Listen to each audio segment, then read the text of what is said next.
फरीदाबाद पहुंचे नेता विपक्ष और पूर्व सीएम चौधरी भूपेंद्र सिंह हुड्डा ने यूजीसी के नए नियमों पर कहा कि हमें न्यायपालिका पर पूरा विश्वास है। सरकार जो भी कोई फैसला ले सोच समझ कर लेना चाहिए। एसवाईएल के मुद्दे पर भूपेंद्र हुड्डा ने कहा कि लोगों को गुमराह करने का काम किया जा रहा है। बैठकों का कोई फायदा नहीं है जब सुप्रीम कोर्ट ने फैसला सुना दिया है। अब जिम्मेदारी केंद्र सरकार और पंजाब सरकार की है, इसलिए बैठक का कोई मतलब नहीं है। सुप्रीम कोर्ट से बड़ा कोई नहीं है। फैसला 2002 में आ गया था, जिसके बाद हरियाणा के पक्ष में 2016 में फैसला आया था, जब मुख्यमंत्री मनोहर लाल ने सर्वदलीय बैठक बुलाई थी। उस बैठक में प्रधानमंत्री से मिलने का फैसला हुआ। हरियाणा सरकार को कंटेम्प्ट ऑफ कोर्ट डालना चाहिए। मनरेगा पर भी भूपेंद्र हुड्डा ने कहा कि नाम से कोई फर्क नहीं पड़ता, लेकिन ये स्कीम चेंज कर रहे हैं। हरियाणा में मनरेगा के 8 लाख रजिस्टर्ड वर्कर हैं, लेकिन सरकार ने केवल 2100 लोगों को 100 दिन का रोजगार दिया। लाडो लक्ष्मी योजना को लेकर उन्होंने कहा कि सरकार की नीयत दर्शाती है। पहले कहा था कि 18 से 60 साल तक की सभी महिलाओं को पैसा देने की बात कही थी। 85 लाख महिलाओं को पैसा मिलना चाहिए था।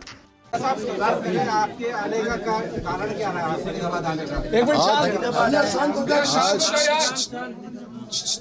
आज एक सामाजिक समारोह था, उसमें जा रहा हूँ मैं, और फिर यहाँ सिंगला साहब के दफ्तर में आया हूँ। उन्होंने दफ्तर खोला है कांग्रेस पार्टी का, और एक हमारे पुराने मित्र उनसे मिलने।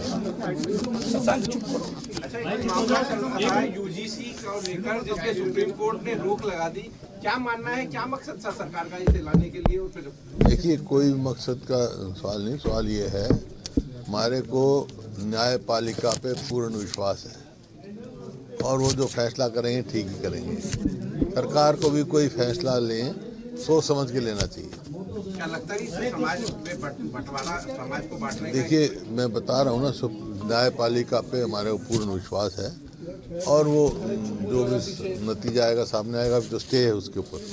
भाजपा सरकार एसवाईएल को लेकर लगातार 6 बैठक हो चुकी है हरियाणा और पंजाब के मुख्यमंत्री की। लगता है कि कोई नतीजा निकलेगा इसका? सिर्फ लोगों को गुमराह कर रहे हैं। बैठक कोई मायने नहीं है बैठक के।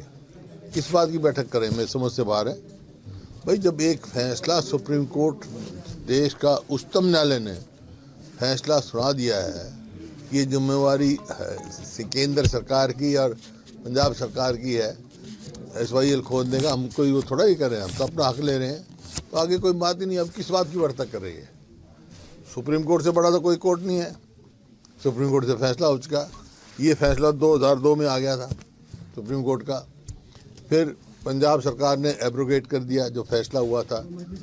3 प्रदेशों का और प्रधानमंत्री दस्तखत थे। उसके खिलाफ में सांसद था, तो राष्ट्रपति का रेफरेंस भिजवाया, और उसमें भी फैसला कर दिया कि उनको कोई अधिकार नहीं है, वो जो फैसला है सुप्रीम कोर्ट का वही मान्य होगा। अब बैठक किस बात की हो रही है? सिर्फ लोगों को गुमराह कर रहे हैं। हुड्डा साहब, क्या कहना चाहोगे? मनरेगा का नाम चेंज कर? एक मिनट समझे नहीं? इसका मैंने असेंबली में भी कहा था, जब ये 2004 में रेफरेंस हुआ, उसका फैसला 2016 में आया कांग्रेस के इसके हरियाणा के हित में। उसमें अपना उस समय के मुख्यमंत्री खट्टर साहब थे, श्री मनोहर लाल खट्टर थे। तो उस समय उन्होंने मीटिंग बुलाई थी, सर्वदलीय मीटिंग, मैं भी गया था। तो उस समय ये फैसला हुआ था कि राष्ट्रपति से मिलेंगे जो फैसला इम्प्लीमेंट कराने के लिए, और प्रधानमंत्री से मिलेंगे। प्रधानमंत्री से मिलने आने की जिम्मेवारी खट्टर साहब की थी। राष्ट्रपति के तो हम मिल लिए, प्रधानमंत्री जी तो आज तक नहीं मिले। लेकिन गृह मंत्री से मिले थे। उस टाइम राजनाथ जी गृह मंत्री थे, और वहाँ सारे सुप्रीम कोर्ट के वकील भी आए हुए थे, अटॉर्नी जनरल भी आए हुए थे। वहाँ मैंने सवाल पूछा था, भाई अब इसमें क्या हुआ है? तो साफ उनका यही था कि ये आदेश फाइनलिटी अटेन कर चुका है, इसमें कोई जरूरत नहीं। तो मैंने असेंबली में कहा था, भाई ये नहीं मान रहे तो आप कंटेम्प्ट ऑफ कोर्ट डालो। कंटेम्प्ट ऑफ कोर्ट क्यों नहीं डाल रही है सरकार? बात करने का क्या मतलब? भाई, जब हमारे हक में फैसला हुआ है तो क्या बात करें? भाई बताओ। हुड्डा साहब, क्या कहना चाहोगे? बीजेपी सिर्फ मनरेगा का नाम चेंज कर रही है, बात तो वही है, कांग्रेस की देन है। मनरेगा का नाम नहीं, नाम से कोई बात नहीं हमारे को, लेकिन वो स्कीम ही बंद कर रहे हैं। हरियाणा में मनरेगा के 8 लाख रजिस्टर्ड वर्कर हैं, और इन्होंने एक साल में दिया कुल 2100 लोगों को 100 दिन का वो।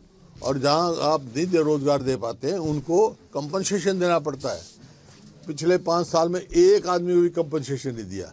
इसका मतलब साफ इनकी थी ये स्कीम ना करें। और इसका कौन नुकसान है, किसका नुकसान है इसमें?